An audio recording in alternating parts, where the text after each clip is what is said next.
राहुल गांधी ये बिहार में भी होगा खेला, ये खामखा का झमेला तो नहीं कर रहे हैं, खिसियानी बिल्ली खंबा नोचे वाला खेल। अब वो कामठी विधानसभा क्षेत्र का जिक्र करते हैं तो देवेंद्र फडणवीस यहां पर मादा की बात बता रहे हैं। 18% वोटिंग बढ़ी, यहां तो 8% नहीं, 7.83 नहीं। और यहां पर शरद पवार गुट को जीत मिली। वाणी में 13% वोटिंग बढ़ी, 5 बजे के बाद की फिगर बता रहे हैं। उद्धव ठाकरे की पार्टी जीती। श्रीरामपुर में कांग्रेस जीत गई, 12%, वहां पर मतदान बढ़ा।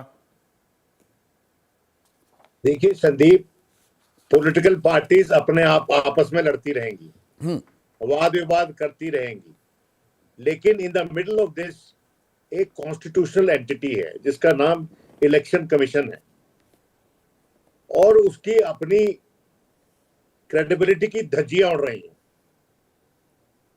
और वो अनसाइंड धज्जियां उड़ रही हैं या राहुल गांधी की नजर में ही धज्जियां उड़ रही हैं, ये भी तो सवाल है ना विनोद। आप सर्वे करके देख लीजिए, पूरे समस्त भारत में आपको पता चल जाएगा कितनी क्रेडिबिलिटी है इलेक्शन कमीशन ऑफ इंडिया की। आपने खुद ही प्रकरण बताया लवासा साहब का, उससे बड़ा कोई एक्सपोजर है क्या? देखिए, कोई भी कॉन्स्टिट्यूट अथॉरिटी जब ये चिट लिख दिया इसने, राहुल गांधी ने, कि भाई ये साइंड आर्टिकल है उसका, और उसका जो रिबटल आया है वो साइंड रिबटल नहीं है, और सोर्स अब वो साइंड है या नहीं है वो जरूरी है, या उसकी डिटेलिंग में जाना जरूरी हो जाता है विनोद? क्योंकि यहां पर देखिए, एक मिनट सुनिए ना प्लीज। अरे आपने तो चुनाव आयोग भी कवर किया है, तो इस पर रोशनी डलनी चाहिए ना।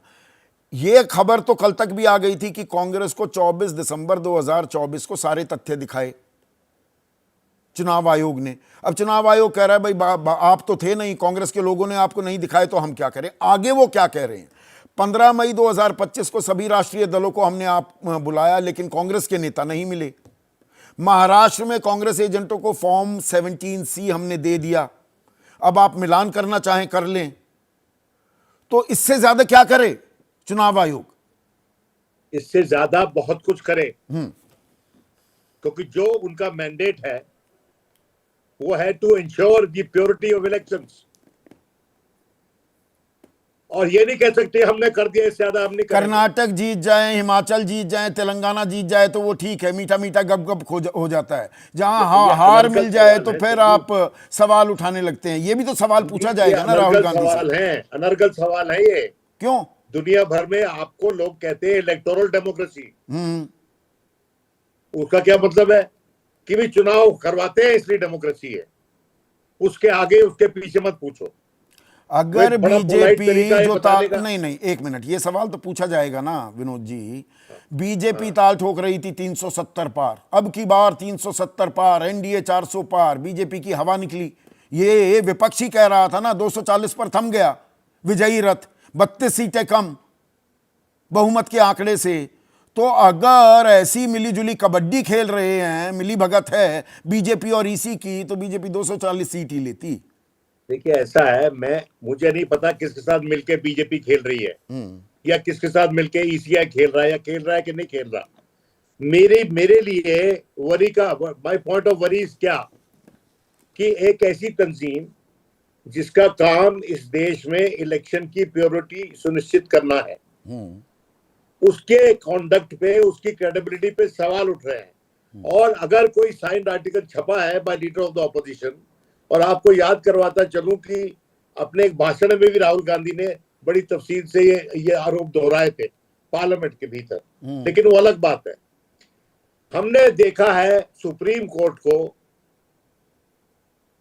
कि किसी की याचिका है उसको तब्दील कर देते हैं इनटू अ रिट पिटीशन। आप उसको एज ए याचिका समझ के इसको इन्वेस्टिगेट करो इलेक्शन कमीशन ऑफ इंडिया। नहीं, आपने मेरी बात पर पूरा गौर नहीं किया। 24 तारीख को समझा दिया दिसंबर को, फिर 15 जून को बाकी सभी पार्टियों को बुलाया, कांग्रेस जाती नहीं है। अब अलग से कांग्रेस को बंद कमरे में समझाएगा क्या चुनाव आयोग? ये चाह रहे हैं राहुल गांधी। चुनाव आयोग 20 बार समझाएगा। प्रमुख विपक्षी दल है जिसने पॉइंट्स रेज किए हैं, आप भले ही उसको ना माने, हम तो मानते हैं। देखिए, इस देश में डेमोक्रेसी सत्तारूढ़ दल चलाता है और विपक्ष चलाता है, और ये विपक्ष भी इस पे कई सवाल उठा चुका है। सिर्फ कांग्रेस ने ही नहीं उठाया। लेकिन मेरा ये कहना है कि मुझे चिंता इस बात की है कि इलेक्शन कमीशन की जो साख है वो अनअफेक्टेड होनी चाहिए। नहीं नहीं, और वहां उनको पर अपनी मैं साख आपसे पूरा बचाने के इत्तेफाक लिए- रखता हूं विनोद। देखिए, जब वॉचडॉग है, निष्पक्षता की मिसाल दी जाती थी, ताल ठोकी जाती थी चुनाव आयोग की दुनिया भर में। अरे भाई, 140 करोड़ लोगों का देश है, 96 crore voters, it's a mind boggling figure. तो उसमें सवाल अगर उठाए जा रहे हैं तो सवालों के सही जवाब मिल पा रहे हैं क्या दिमाग? ये दरअसल सबसे अहम मुद्दा है, मूल ये है आज के विमर्श का।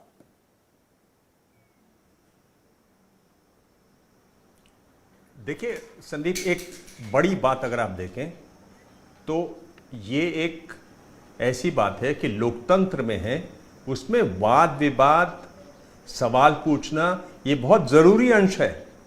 इसकी जड़ें भारत में बहुत गहरी रहीं। ये जो वोट गिनना, विजेता घोषित करना, ये लोक डेमोक्रेसी में बाद में आया, ये ग्रीस की देन है। और पिछली बार भी जो मैंने कहा, उसके बाद लोगों ने कहा आप राहुल गांधी की हमेशा बहुत तीखी आलोचना करते हैं। मुझे लगता है कि राहुल गांधी ने ये जो लेख लिखा, ये एक बहुत अच्छी शुरुआत है, क्योंकि यहां पहली बार, जो पार्लियामेंट में भी नहीं होता, उन्होंने आंकड़े देकर एक के बाद एक सिलसिलेवार अपनी बात कही है। डिटेलिंग मुझको हर चीज की बहुत पसंद है। डिटेलिंग भी, आपने कहा कि 1 लाख बूथ्स हैं, उसमें 12,000 में ही बढ़ाए उन्होंने वोटरों की संख्या। मतलब और वो साइंटिफिक रिगिंग का इशारा कर रहे जहां हैं। बीजेपी का प्रदर्शन पिछली बार उतना अच्छा नहीं था। जी, साइंटिफिक रिगिंग की तरफ वो इशारा कर रहे हैं तो कि पूरे अगर वो ये पूरी कह दाल रहे हैं काली तो नहीं है, कुछ कुछ हिस्से उसके काले किए जाते हैं। मैं ये कह रहा हूं कि अगर वो ऐसा कह रहे हैं और आंकड़ा दे रहे हैं, तो चुनाव आयोग को सामने आकर उनसे नहीं नहीं, इसमें सीधी भी तो बात तस्वीर करनी है ना, चाहिए। इसमें भी एक चुनाव आयोग एक और ये पहलू कहे है कि ये दिमाग। बचकाना है। नहीं नहीं, कामठा का उदाहरण दे रहे हैं राहुल गांधी लगातार, वो पिछले 7 महीने से दे रहे हैं। अब दिलचस्प बात क्या हुई है, कामठा के उदाहरण को, उस आंकड़े को ईसी ने खारिज नहीं किया है कहीं भी, जहां तक मेरी जानकारी है, और वो और मेरी जानकारी को मुकम्मल भी कर सकते हैं, ये खुला न्योता है। पर अब उसके बरक्स 3 उदाहरण और दिए जा रहे हैं। वो देवेंद्र फडणवीस दे रहे हैं कि माधा में 18% वोटिंग बढ़ी, 13% वाणी में, श्री रामपुर में 12%, और ये सारी सीटें इंडिया गठबंधन जीत गया। ये तो चुनाव आयोग को बताना चाहिए था ना पहले ही दिन।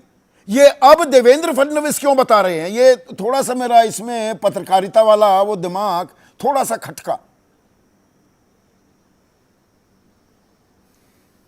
देखिए, देवेंद्र फडणवीस बता रहे हैं, वहां के मुख्यमंत्री हैं, वो जवाब दे रहे हैं। मैं ये कह रहा हूं कि डिबेट है, जरूरी नहीं, ऐसा नहीं है कि सिर्फ चुनाव आयोग ही जवाब देगा।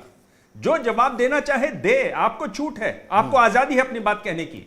नहीं, अब इसका अब कांग्रेस की भी जिम्मेदारी बन जाती है ना। आप उदाहरण आधार पर बात कीजिए। नहीं, अगर आप कामठा का उदाहरण देते हैं, अगर बीजेपी अब 3 उदाहरण और दे रही है, तो इसकी तफसील में, इसके जवाब में कांग्रेस को भी सामने आना पड़ेगा ना। ये नहीं 13 आंकड़ा मेरा आंकड़ा और हम बीच में फंसकर रह जाएं। मैं बिल्कुल सही, मैं आपसे सहमत हूं, मैं बिल्कुल सहमत हूं। अगर बीजेपी ऐसा उदाहरण दे रही है तो अच्छी बात है, उस पर भी बात होनी चाहिए। फिर यह देखा जाना चाहिए कि क्या ये 3 ही हैं और बाकी सब एक तरफ गए, ये देखा जाना चाहिए। ये विस्तार की और बात 85 है। विधानसभा सीटों अगर ये कह रहे की हैं वहां पर कि 12,000 5 साल में पोलिंग 31 बूथों में लाख ही वोटर हेरा फेरी बने। हुई, फिर तो इसकी पोल खोल होनी चाहिए ना। बिल्कुल दूध होनी का चाहिए। दूध, पानी का आप पानी हो विस्तार जाए। से लेके बैठेंगे, बात करेंगे, तभी ये बात होगी। आप अगर सिर्फ ये कहेंगे कि नहीं ये तो बेकार की बातें हैं, हमने इसका जवाब दे दिया, नहीं, आपने जवाब दे दिया, आप फिर दीजिए। उन्होंने फिर सवाल पूछा, फिर दीजिए। नहीं, यहां पर हमारे दर्शक हैं आदित्य कुमार धीमान, ये हमारे दर्शक हर हैं, डाउट यार से ऊपर सवाल रहना लीजिए है। वापस। आदित्य कुमार धीमान का सवाल लीजिए। ये यहां पर चंडीगढ़ के मेयर चुनाव का भी, एक सेकंड दिबांग, इस पर क्योंकि हमने काफी चर्चा की थी।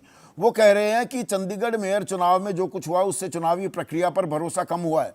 उसको भी, वो सारे आरोप भी खारिज करने की पूरी तैयारी हो रही थी, उस पर पर्दादारी हो रही थी लगातार। और एबीपी न्यूज ने सीधा सवाल में ये लगातार सवाल पूछे थे, और उसमें खुलासा हुआ कि हां भाई गड़बड़ झाला कर रहे थे वो अनिल मसीह।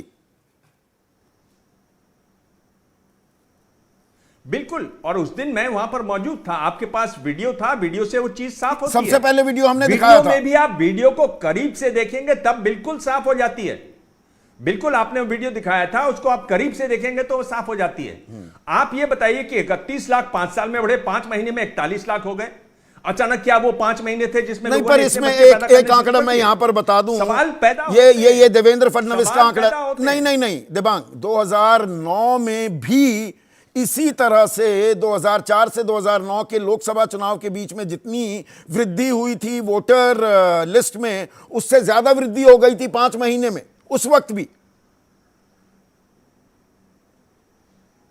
मैं ये कह रहा हूं कि जो देवेंद्र फडणवीस जवाब दे रहे हैं उसमें लोकसभा चुनाव दर चुनाव दे रहे हैं। यहां बात नहीं, हो मैं रही है देवेंद्र लोकसभा फडणवीस का चुनाव और आंकड़ा कोट विधानसभा नहीं कर रहा हूं, मैं अपनी देवेंद्र इंडिपेंडेंट रिसर्च फडणवीस आपको अगर बता उसका रहा हूं। जवाब देना चाहते हैं तो आपको वो जवाब देना चाहिए।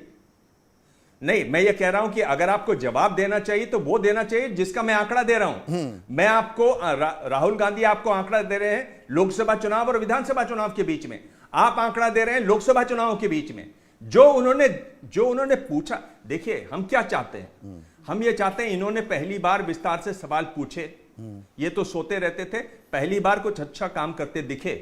अब विपक्ष को इनका जो विपक्ष है, सत्ता पक्ष को विस्तार से जवाब देने चाहिए, चुनाव आयोग को विस्तार से जवाब देने चाहिए, एक पॉइंट का जवाब देना चाहिए। एक उदाहरण और ये दे जो रहा हूं, सीसीटीवी का जो फुटेज है, वही मैं उसी से जुड़ा सवाल पूछ रहा हूं। चुनाव आयोग ने कहा आपको सीसीटीवी हम नहीं दे सकते क्योंकि इसमें निजता पर आघात होगा, राइट टू प्राइवेसी का मामला है।